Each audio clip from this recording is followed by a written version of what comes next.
नमस्कार मित्रमैत्रिणींनो, तुमचे स्वागत आहे आपल्या यूट्यूब चॅनलमध्ये. आज आपण आपल्या एका खूप प्राचीन वैद्यकीय पद्धतीविषयी जाणून घेणार आहोत आणि ते म्हणजेच आयुर्वेद शास्त्र होय. आयुर्वेद ही भारतातील अत्यंत प्राचीन आणि सर्वसमावेशक वैद्यकशास्त्र पद्धती आहे, जी आपले शरीर, मन आणि आत्मा यांचे समतोल राखते. यामध्ये केवळ रोगांवर उपचारच नव्हे, तर संपूर्ण जीवनशैली कशी संतुलित ठेवावी याबद्दल सविस्तर सांगितलेले आहे. आयुर्वेद हे दोन शब्दापासून बनलेले आहे. आयु म्हणजे जीवन व वेद म्हणजे ज्ञान. थोडक्यात काय तर आयुर्वेद म्हणजेच आयुष्याचे विज्ञान होय. स्वस्थस्य स्वास्थ्य रक्षणम, आतुरस्य विकार प्रशमनम. जो निरोगी आहे त्याचे आरोग्य टिकवून ठेवणे व जो आजारी आहे त्याच्या रोगाचे निवारण करणे, हे आयुर्वेदाचे मूळ सूत्र आहे. आयुर्वेदाचा उगम हा सुमारे 5,000 वर्षापूर्वी भारतात झाला. ही उपचार पद्धती नैसर्गिक औषधे, आपला आहार आणि दिनचर्या यांच्या मदतीने रोगांचे उपचार करते. पूर्वी हे आयुर्वेद गुरुकडून त्यांच्या शिष्यांना मौखिक परंपरेने, म्हणजेच आपण त्याला गुरुकुल पद्धतीने असे म्हणतो, शिकवला जात असे. मित्रमैत्रिणींनो, अशा या आयुर्वेदाचे आपण आता मूलभूत तत्व पाहूया.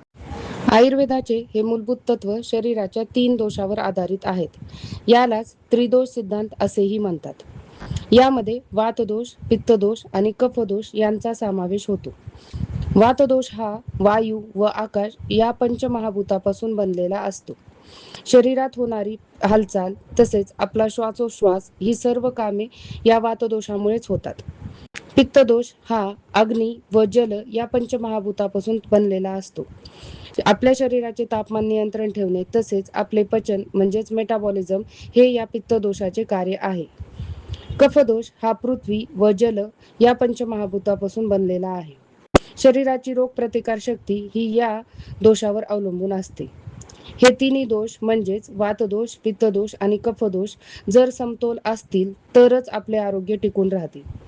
या 3 दोषावरूनच व्यक्तीची प्रकृती ठरते, जसे वात-पित्त प्रकृती, वात-कफ प्रकृती, कफ-पित्त प्रकृती इत्यादी. मित्रमैत्रिणींनो, आपण आता आयुर्वेदिक पंचमहाभूत याबद्दल थोडीशी माहिती घेऊया. पंचमहाभूत यामध्ये पंच म्हणजेच 5 आणि महाभूत म्हणजेच मूलभूत तत्व. या 5 घटकापासूनच आपली संपूर्ण सृष्टी आणि आपले शरीर तयार झालेले आहे. यामध्ये आकाश महाभूत, वायू महाभूत, अग्नी महाभूत, आप महाभूत व पृथ्वी महाभूत अशा 5 महाभूतांचा समावेश होतो. आकाश महाभूत हे शरीरातील स्पेस किंवा पोकळ जागा येथे कार्य करते. वायू महाभूतामुळे शरीरातील हालचाली जसे श्वासोश्वास, रक्तप्रवाह यांसारखे कार्य होते. अग्नि महाभूत हे आपल्या शरीराचे तापमान तसेच आपले पचन म्हणजेच मेटाबॉलिझमचे कार्य करते. आप महाभूत हे शरीरातील द्रवता टिकवून ठेवते.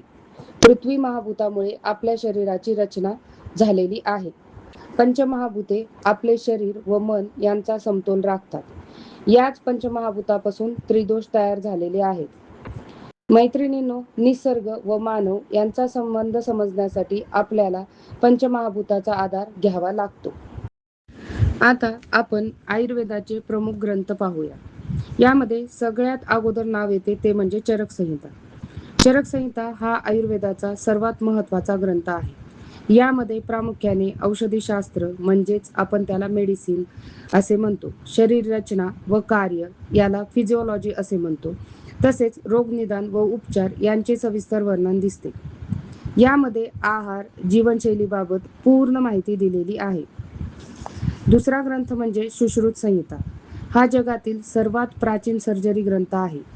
यामध्ये 300हून अधिक शस्त्रक्रिया व 120हून अधिक शस्त्रसाधनांचा उल्लेख केलेला आहे. या ग्रंथामध्ये प्रामुख्याने शस्त्रक्रिया म्हणजेच सर्जरी, शरीर रचना म्हणजेच ॲनाटॉमी तसेच जखम व त्यावरील उपचार यांचा उल्लेख मिळतो. यानंतर आपण पाहूया तो म्हणजे अष्टांग हृदय ग्रंथ.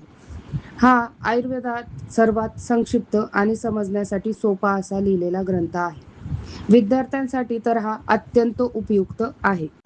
मित्रमैत्रिणींनो, आपण आता आयुर्वेदातील एक महत्त्वाची उपचार पद्धती म्हणजेच पंचकर्म याबद्दल जाणून घेऊया.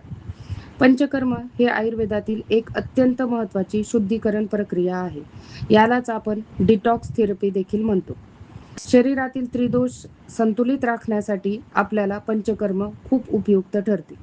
यामध्ये वमन, विरेचन, बस्ती, नस्य आणि रक्तमोक्षण या 5 कर्मांचा समावेश होतो. म्हणून याला पंचकर्म असे म्हणतात. मैत्रिणींनो, आपण आयुर्वेद उपचार पद्धती कशी आहे ती आता समजून घेऊया. सर्वप्रथम यात आहार व जीवनशैली येते. यामध्ये योग्य आहार, झोप, व्यायाम, योग, ध्यान या सगळ्या गोष्टींचा समावेश केला जातो. त्यानंतर येते ते म्हणजे औषधी. आयुर्वेदिक औषधी ही वनस्पती, खनिज, मसाले यापासून तयार केली जातात. 3 नंबरला येते ते म्हणजे पंचकर्म. पंचकर्मामध्ये आपण वमन, विरेचन, बस्ती, रक्तमोक्षण आणि नस्य यांचा समावेश करतो. याशिवाय आयुर्वेदामध्ये मनोवैज्ञानिक उपाय सांगितलेले आहेत. यामध्ये मन व मनाचे आजार यांसाठी ध्यान, प्राणायाम यांचा सविस्तर उल्लेख सांगितलेला आहे. मित्रमैत्रिणींनो, आपण आयुर्वेदाचे काही फायदे जाणून घेऊया. आयुर्वेद हे नैसर्गिक उपचार पद्धती आहे. त्यामुळे या नैसर्गिक उपचार पद्धतीचे साईड इफेक्ट खूपच कमी आहेत.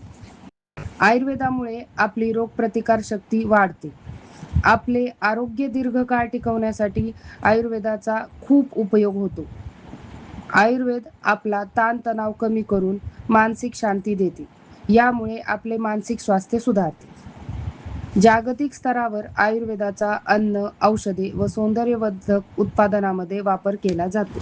मित्रमैत्रिणींनो, आयुर्वेद हे केवळ औषधशास्त्र नाही, तर आपल्यासाठी ती एक संपूर्ण जीवनशैली आहे. ज्याने आपले मन व शरीराचे नैसर्गिक संतुलन राखता येते. आयुर्वेद म्हणजे निरोगी आणि संतुलित जीवन जगण्याचा मार्ग आहे.